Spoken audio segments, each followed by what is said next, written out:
News at 9। चुनाव आयोग आज लोकसभा चुनाव की तारीखों का ऐलान करेगा। दोपहर 3 बजे चुनाव आयोग प्रेस कॉन्फ्रेंस कर चुनाव की तारीखों का ऐलान करेगा। साथ ही कई राज्यों के विधानसभा चुनाव के कार्यक्रम की भी घोषणा आज हो सकती है। सूत्रों के अनुसार लोकसभा चुनाव 7 से 8 चरणों में हो सकते हैं। लोकसभा चुनाव के लिए सारी तैयारी पूरी हो गई है और चुनाव आयोग ने इसकी समीक्षा भी पूरी कर दी है। मौजूदा लोकसभा का कार्यकाल 16 जून को खत्म हो रहा है और उससे पहले नए सदन का गठन करना होगा। पिछली बार लोकसभा चुनाव की घोषणा 10 मार्च को हुई थी और 11 अप्रैल से 7 चरणों में मतदान हुए थे। वोटों की गिनती 23 मई को हुई थी।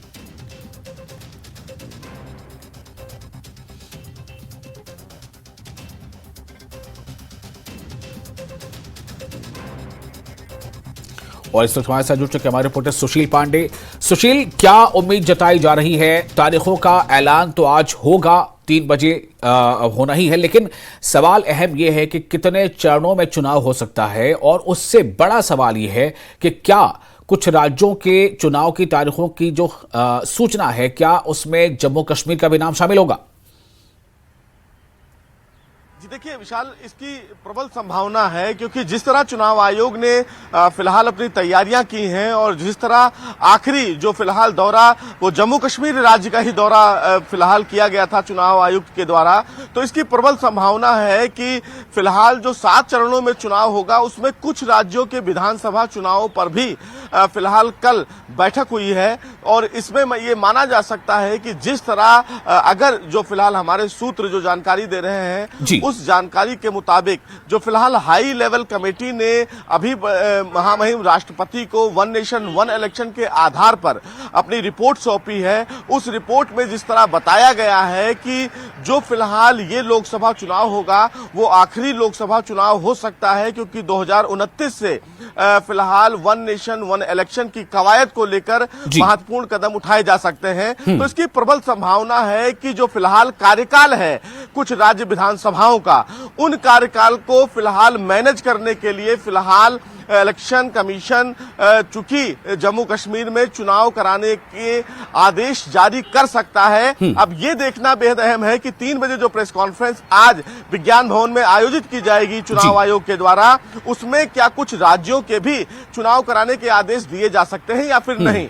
क्योंकि आपको याद होगा कि आर्टिकल 370 के मामले में जब सुप्रीम कोर्ट ने सुनवाई की थी तो सीधे तौर पर चुनाव आयोग को यह निर्देश दिया गया था कि सितंबर के पहले जम्मू कश्मीर में चुनाव करवाए जाएं। तो आप खुद समझ सकते हैं कि जिस तरह अभी चुनाव कराने की कवायद शुरू हो रही है, इसी चरण में ही शायद जम्मू कश्मीर या कुछ राज्यों में भी चुनाव कराने को लेकर कोई ना कोई आदेश फिलहाल आज चुनाव आयोग दे सकता है। क्योंकि चुनाव आयोग ने कई राज्यों का दौरा किया है, जम्मू कश्मीर में तमाम जो बड़े अधिकारी हैं उनसे मुलाकात भी की है, चुनाव अधिकारियों से मुलाकात की है, वहां तैयारियों का जायजा लिया गया है। तमाम जो राजनीतिक पार्टियां विशाल अपनी कैंपेनिंग में वहां पर जुट गई हैं। तो ऐसे में कयास बहुत ज्यादा है कि फिलहाल जम्मू कश्मीर में विधानसभा चुनाव लोकसभा चुनाव के साथ ही करवाए जाएं। सूत्रों से जो हमें जानकारी मिली है उस जानकारी के मुताबिक कल जो बैठक हुई थी 2 नए चुनाव आयुक्तों के साथ, मुख्य चुनाव आयुक्त की, उनके साथ जम्मू कश्मीर की भी चुनाव पर भी चर्चा की गई। तो ये माना जा सकता है कि जो फिलहाल लोकसभा चुनाव की तारीखों की घोषणा की जाएगी उसमें या तो 7वें चरण के पहले या फिर 7वें चरण के तुरंत बाद फिलहाल जम्मू कश्मीर में चुनाव के आदेश दिए जा सकते हैं फिलहाल निर्वाचन आयोग के द्वारा। क्योंकि लगभग तैयारियां तमाम राज्यों की पूरी हैं। सिक्योरिटी डिप्लॉयमेंट को लेकर जो गृह मंत्रालय से अतिरिक्त सुरक्षा कर्मी मांगे गए थे उसकी भी फाइल फिलहाल क्लियर हो चुकी है। तो ये माना जा सकता है कि जब तैयारियां सभी तरफ से तैयार हैं तो चुनाव करवाना कोई मुश्किल नहीं होगा। हालांकि जो एक्स्ट्रा पैरामिलिट्री फोर्सेस की मांग की गई थी चुनाव आयोग के द्वारा वो भी मांग मान ली गई है।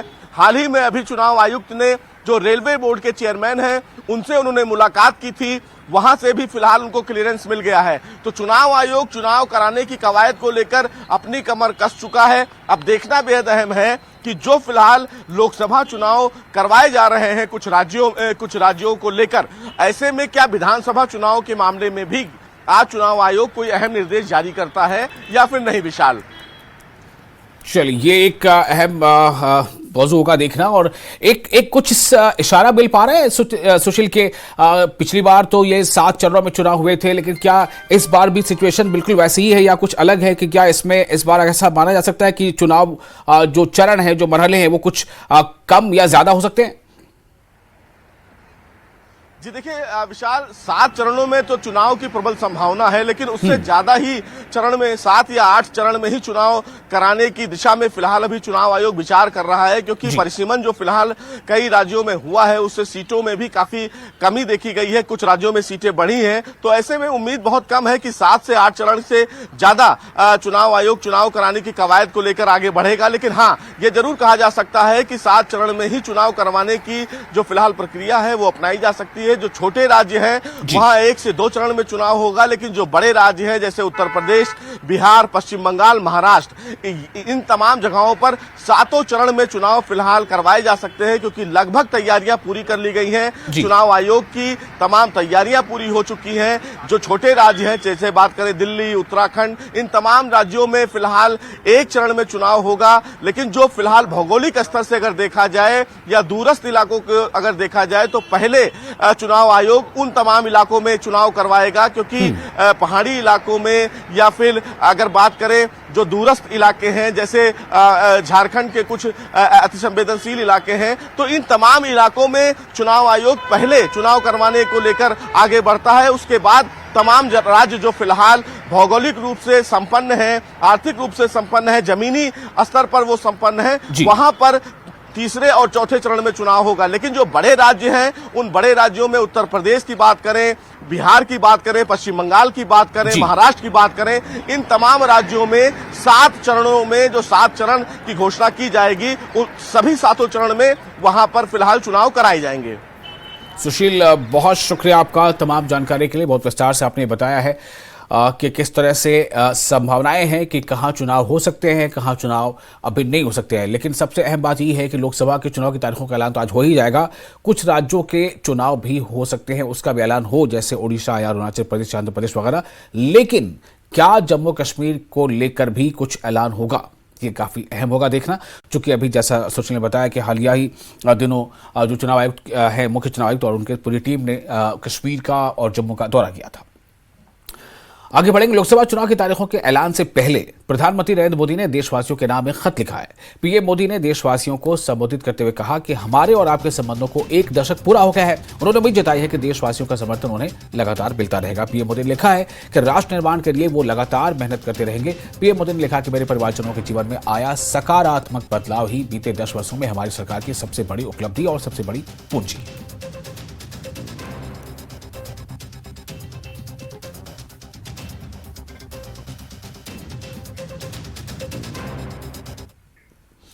और नेशनल कॉन्फ्रेंस के नायब सदर उमर अब्दुल्ला ने कहा है कि उन्हें इलेक्शन कमीशन से कोई उम्मीद नहीं है। उमर अब्दुल्ला ने कहा कि लोगों को अपने बुनियादी हुकूक से महरूम रखा गया है। उन्होंने कहा कि 1 नेशन 1 इलेक्शन का आगाज जम्मू कश्मीर से होना चाहिए था। उमर अब्दुल्ला ने कहा कि उम्मीद है कि ये 1 नेशन 1 इलेक्शन सिर्फ लोगों को गुमराह करने के लिए नहीं है। आने वाले दिनों में फारूक अब्दुल्ला की रिहाइशगाह पर पीएचडी की मीटिंग पर उमर अब्दुल्ला ने कहा कि उन्हें इस बारे में कोई जानकारी नहीं है। उमर ने कहा कि वो गुपकार अलायंस के नुमाइंदे नहीं है।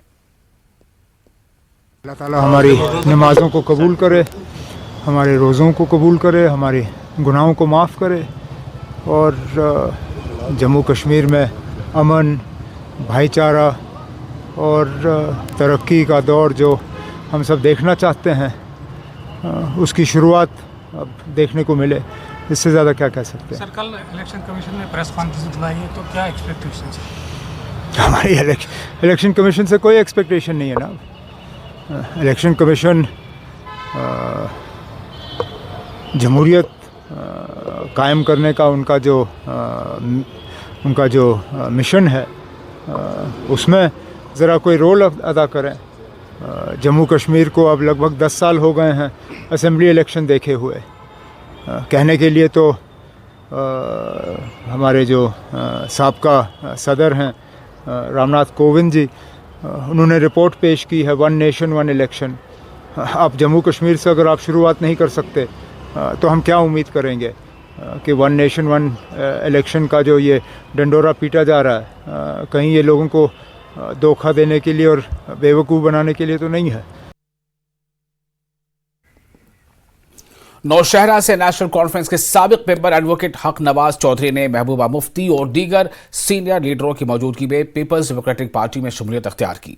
महबूबा मुफ्ती ने कहा कि उनके वालिद का एक विजन था और उन्होंने एक खूबसूरत घोंसला बनाया था, लेकिन उनके मुखालिफिन कभी नहीं चाहते थे कि पीडीपी तरक्की करे। मुफ्ती ने कहा कि उनके सीनियर लीडरों पर बीजेपी ने दबाव डाला था। उनका ख्याल था कि महबूबा मुफ्ती सबसे बड़ा खतरा बन जाएंगे। बहुत मुश्किल हालात में मैंने अपने वालिद मुफ्ती मोहम्मद सईद साहब के साथ और वर्करों के साथ एक पार्टी बनाई थी, एक घोंसला बनाया था जिसमें यहाँ के लोगों को एक सुकून मिला था, आराम मिला था। बस बदकिस्मती से जो इस वक्त मरकजी सरकार है, उनको लगा कि शायद हमारे आने वाले जो उनकी जो नीयत थी जम्मू कश्मीर को लेके जो 2019 में उन्होंने किया, उनको ये लगा कि शायद महबूबा मुफ्ती हमारे लिए सबसे बड़ी रुकावट बनेगी, तो उसने उन्होंने हमारा वो घोंसला तितर बितर कर दिया। हमारे लोग जिनको जो एमएलए बने थे, मिनिस्टर बने थे, मेंबर पार्लियामेंट बने थे, राज्यसभा मेंबर बने थे, उनको एक एक करके चाहे डरा के धमका के लालच से ले गए। तो उसका तो नुकसान होता है जमात को, मगर उसका एक फायदा ये हुआ हमारे लिए कि जो नए लोग हैं, जो पढ़े लिखे नए लोग हैं, जवान लोग हैं, वो पीडीपी की तरफ जोक दर जोक आ रहे हैं। आप पढ़े लिखे हो, यंग हो और काम करने का शौक भी होता है। जब जवान होता है इंसान को काम करने का शौक होता है, तो उससे पीडीपी में एक नई ताकत मैं महसूस करती हूँ। जब भी कहीं जुल्म हुआ, तकलीफ हुई, हमने कोशिश की कि हम आवाज उठा सकें। कभी आवाज उठा के किसी को उस तकलीफ में कमी भी हुई, कभी नहीं भी हुई, मगर हमने आवाज लगातार उठाई। और आज भी हम चाहते हैं कि जो जवानों की उम्मीदें हमसे वाबस्ते हैं, उन पे हम पूरा उतरे। देखिए, मैं ये नहीं कह सकता कि मेरी वजह से कोई बहुत ज्यादा सपोर्ट मिल जाएगा, लेकिन हम ये अलबत्ता इतनी कोशिश करेंगे कि महबूबा मुफ्ती जी को वहां से ज्यादा जो है, खास करके नौशहरा कॉन्स्टिट्यूंसी के अंदर मेजोरिटी में जो है हम अपना वोट जो है वहां से दिलवाएंगे। और जो वोट मखसूस देखा जा रहा है कि नेशनल कॉन्फ्रेंस का वोट है या कांग्रेस का वोट है, इंशाल्लाह उस पूरे वोट को जो है डाइवर्ट करेंगे हम। और एएनसी के नायब सदर यानी अवामी नेशनल कॉन्फ्रेंस के नायब सदर मुजफ्फर शाह ने गुपकार रोड श्रीनगर में डॉक्टर फारूक अब्दुल्ला से उनकी रिहाइशगाह पर मुलाकात की। शाह ने पीएचजीडी के मजीद लाहे अमल पर तबादला ख्याल किया। उन्होंने पीएचजीडी पर बातचीत के लिए मोहम्मद यूसुफ तारिगामी से भी मुलाकात की है। उन्होंने कहा कि पीएचजीडी अब भी मजबूत है और दरारें और गलत फहमियों को दूर किया जा रहा है। शाह ने कहा कि जल्द ही वो इसे मजीद मजबूत होते हुए देखेंगे। मुजफ्फर शाह ने कहा कि कश्मीर से तीनों सीटें जीतेंगे। पीएचजीडी का इलेक्शन की सियासत से कोई ताल्लुक नहीं है और ये बड़े मकसद के लिए बनाया गया है। बात करने के लिए मौजूद है एएनसी के वाइस प्रेसिडेंट मुजफ्फर शाह, जो अभी फारूक अब्दुल्ला से मिले हैं, उसके बाद मोहम्मद यूसुफ तारिगामी से भी ये मिले हैं और महबूबा मुफ्ती से भी ये मिले हैं। इनसे जानने की कोशिश करेंगे कि इस मीटिंग का मकसद क्या था। बैठ के आपस में मिल लें और इस ज़िमन में जो पीछे ये बातें चल रही थी कि ये टूट गया है, वो हो गया, ये हो गया, तो उस पर थोड़ी पहल हम सब ने की। पहले महबूबा जी से मिलके और आज डॉक्टर साहब ने टाइम दिया था, उनके बाद तारिगामी साहब के पास। तो उम्मीद अच्छी है, बहुत अच्छी है और कुछ ही दिनों में ज़रूर पीएचजीडी की बैठक लगेगी और तारिगामी साहब बाज़ाब्ता तौर पर एज ऑफिशियल स्पोक्स पर्सन और जो कन्वीनर हैं पीएचजीडी के, he will give the detailed information। ये जम्मू कश्मीर की बका का मामला है, तशक्कुस का मामला है, हमारी आइंदा नस्लों का मामला है और हम चाहेंगे कि यूनाइटेडली सब कुछ किया जाए। और डॉक्टर साहब बहुत ही कदावर लीडर हैं जम्मू कश्मीर के, नहीं पूरे मुल्क के। सो उनकी लीडरशिप के तहत इंशाल्लाह, बाकी ये छोटी मोटी टर्बुलेंस है, ये होता है इलेक्शंस के ज़माने में, और बाकी to look at a larger cause. और एक चीज़ भी एक बात समझ लेनी चाहिए, पीएचजीडी का इलेक्टोरल पॉलिटिक्स से कोई लेन देन नहीं है, ये सर्कमस्टांस का मामला है। तो you have to show a united force और 3 की 3 सीटें यहाँ से जीतनी है और बड़े हेवी मार्जिन से इंशाल्लाह ये तीनों सीटें हम जीतेंगे। और जम्मू में भी ज़बरदस्त कोशिश होगी कि जम्मू की 2 सीट्स भी इंडिया अलायंस के खाते में जाएंगे, इंक्लूडिंग लद्दाख। उसके बारे में हम जैसे छोटे मोटे लोग जितनी भी कार्रवाई कर सकते हैं, मेरा फर्ज बनता है, मैं कर रहा हूँ।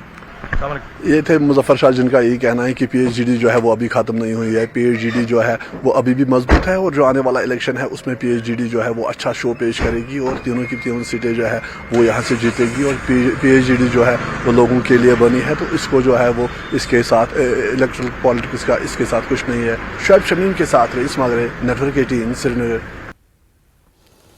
और कुपवाड़ा जिले के बातुरगाम इलाके में भेड़ों में वबाई बीमारी फूट पड़ने से दर्जनों भेड़ों की मौत हो गई है, जिसकी वजह से मालिकान को भारी नुकसान उठाना पड़ रहा है।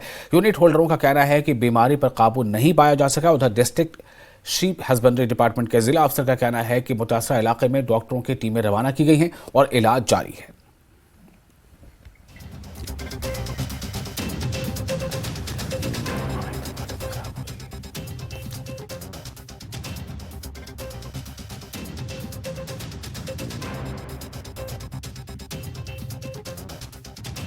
मगर अत घाटे क्योंकि घाट कि यम तुर जाय यम जाय तम मूद सारी यानी कि बड़ तम मूद 8-10 डॉक्टर साहब फोन करान अमन करान फोन टेम अम दपा हे अम त्रा व्हाट्सएप पे दवा लिखित वन पे अगर दवा अनो तो कर कुस तथ खतर अन खतर तैयार मतलब यह कन गिंदा मतलब नुकसान गन तो गमन जिम्मेदार पे रोजगार ये रोजगार बे कहें अथ करान वो टीम तय कहें ब्रो पे करान ट्रीटमेंट मे गब पे आई न शाम प्रसान सुबह शिर ममुत मे कर लट कर मे पे आई कोशिश दवा कोर मे डिपार्टमेंट वाले फोन दोप ENT करो ENT तोर लेकिन तो पे वह 1-2 मरान पे कोर तम रात फोन तुम सैंपल तुलो आज गई 15 सैंपल तुलमिस वन तो यह टेस्ट यह पॉजिटिव कि नेगेटिव पे वो और दोप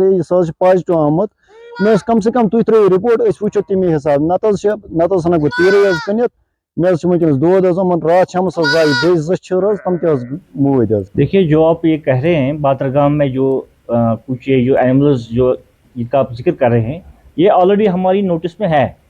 तो हमारे जो डॉक्टर साहिबान हैं, जो हमारे पैरावेट साहिबान हैं, वो ऑलरेडी वहाँ पर ट्रीटमेंट कर रहे हैं। बैक्टीरियल कुछ डिजीज़ वहाँ पर थोड़ी लगी है, तो वो that is under treatment. Mention किया तो उससे हमें एक जरासीम का जो है वो पता चला, उससे हुआ है। बेसिकली ये क्या करते हैं काम कि जब हाईलैंड पास्चर्स पे जब ये लाइफ स्टॉक जाता है तो वहाँ पर ये ऐसे ही जो है मतलब डिफरेंट जो रैम्स है उनके साथ मिल जाते हैं। तो ये जो डिजीज़ है ये थ्रू जो है मेटिंग नमूदार होती है जो ये डिजीज़ है। तो मैं इनसे ये गुजारिश करता हूँ कि जब ये मेटिंग के लिए रैम को मतलब इसमें फ्लॉक में छोड़े तो मेहरबानी करके वो उसको पहले टेस्ट कर ले, तो ऐसे ही मतलब ना छोड़े।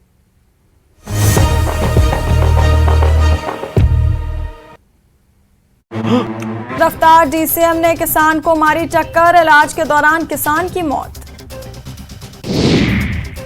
लखीमपुर खीरी में बीजेपी के पूर्व विधायक के घर लाखों की चोरी, 4 बार विधायक रहे हैं बाला प्रसाद अवस्थी। लखनऊ के गोसाईगंज में बेकाबू कार नहर में गिरी, कार सवार पति पत्नी को पुलिस ने सुरक्षित बाहर निकाला। दूसरी बार उम्मीदवार बनने पर उज्जैन पहुंचे अनिल फिरोजिया, बाबा महाकाल का पूजन अभिषेक कर लिया धन्यवाद, रैली भी निकाली। कांग्रेस के लोकसभा प्रत्याशी की देवास में लॉन्चिंग, AISC सह प्रभारी संजय दत्त, पूर्व मंत्री सज्जन सिंह वर्मा, देवास शाहजहांपुर लोकसभा क्षेत्र के कांग्रेस प्रत्याशी राजेंद्र मालवीय पहुंचे देवास। लोकसभा चुनाव में पहली चुनावी बैठक, कांग्रेसी कार्यकर्ता रहे मौजूद।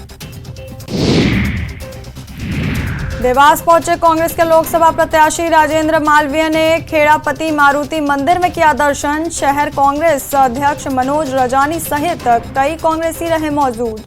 खेड़ापति के दर्शन के साथ लोकसभा मैदान में ली एंट्री। डोंगरगढ़ पहुंचे राजनांदगांव लोकसभा के सांसद संतोष पांडे, विधानसभा कार्यालय में ली कार्यकर्ताओं पदाधिकारियों की बैठक। पूर्व CM भूपेश बघेल के पोस्ट का दिया जवाब, कहा राजनांदगांव की जनता के असंतोष का फल। महासमुंद के बाग बहरा पहुंचे कांग्रेस प्रत्याशी ताम्रध्वज साहू। कांग्रेस ने किया शक्ति प्रदर्शन, बीजेपी पर किया पलटवार। कहा देश का चुनाव होता है, लोकसभा चुनाव कहीं।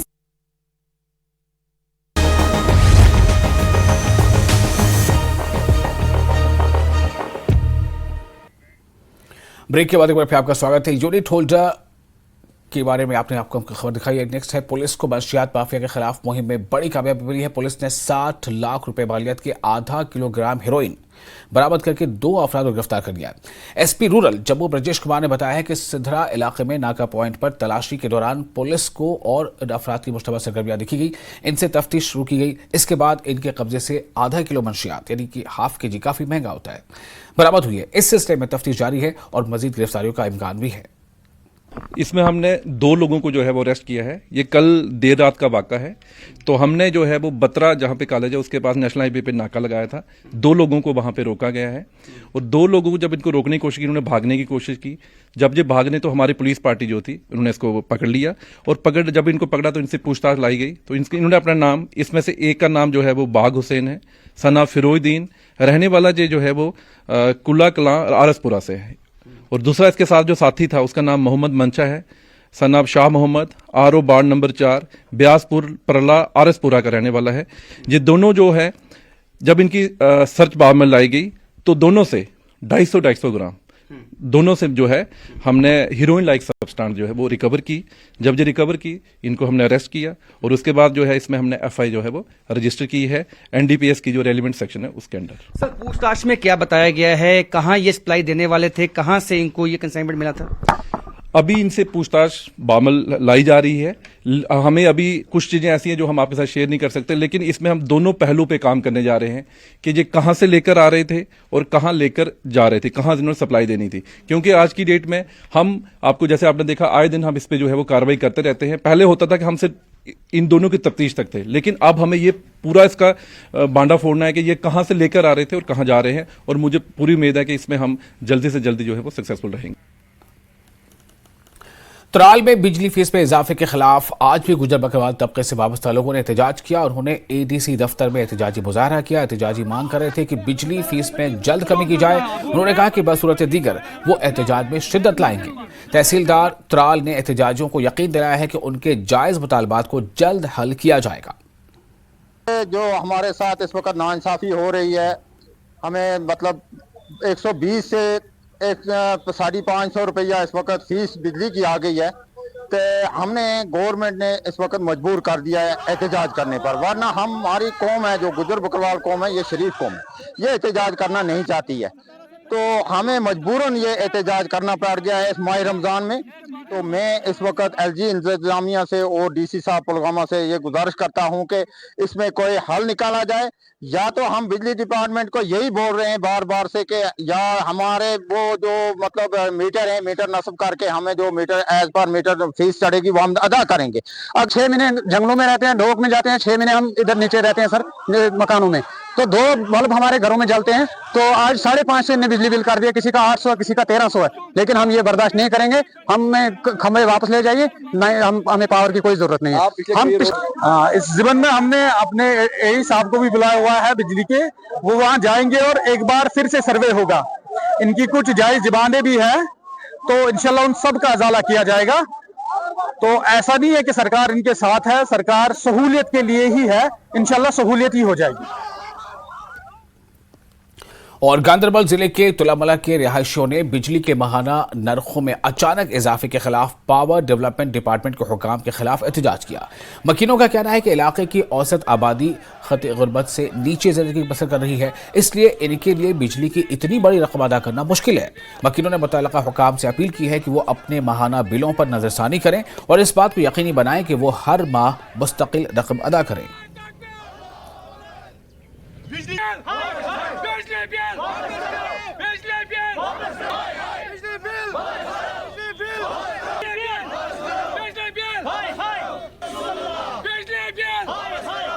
में पीडीडी की तरफ से ये 2 महीनों में इन्होंने पिछले महीने में 1040 रुपया हमारी बिल आती थी और इस महीने इन्होंने 1580 रुपया कर दिया। आप देखिए इस तुलमुला को यहाँ के लोग ज़्यादातर मजदूरी करते हैं। ये मुलाजिम तबका नहीं है, मजदूर तबका है। आप सोचिए, गवर्नमेंट ने हमें 5-5 किलो चावल मुफ्त तो दे दिया, लेकिन एक तरफ से हमें सहूलियत दी, दूसरे तरफ से हमारे ऊपर जुल्म हो रहा है। अलता मुझे गना रोजान तुलमुले कैसा दो पे बिल गर तूत अमाउंट बह मतलब affordable for me, that is very difficult to pay. ओतन फीस 100 रपये 200 रपये 300 रपये वह फीस आज करंट बिल 1560 रपये 1560 रपये। यह जुल्म कर पावर पान बावजूद गो मिनिमम चार्ज, मगर कोर तूता फीस ओवर बर्डन पब्लिकस पे। तुमुलुक अक्सर आबादी हिस्स मजदूर तबका। गवर्नमेंट अगर कह डिसीजन पे नुन यह गो वो आवाम हालत अमस तीजा कैपेबिलिटी हेकान तीजा अर्निंग सोर्स तीम हेकान पे कर, मगर ऑलरेडी यपर सा मन तो सह पे मजदूर तबकस पे। बस दपान मतलब सान खतर यह सह फीस हेको भरित कहें, लिहाजा करान एडमिनिस्ट्रेशन गवर्नर एडमिनिस्ट्रेशन मतलब मेहरबानी करो नजर सनी, करो इंसाफ, न पावर जरूरत। और इसी के साथ इस बुलेटिन में फिलहाल इतना ही, लेकिन न्यूज़ 18 JK पे लगातार बड़ी और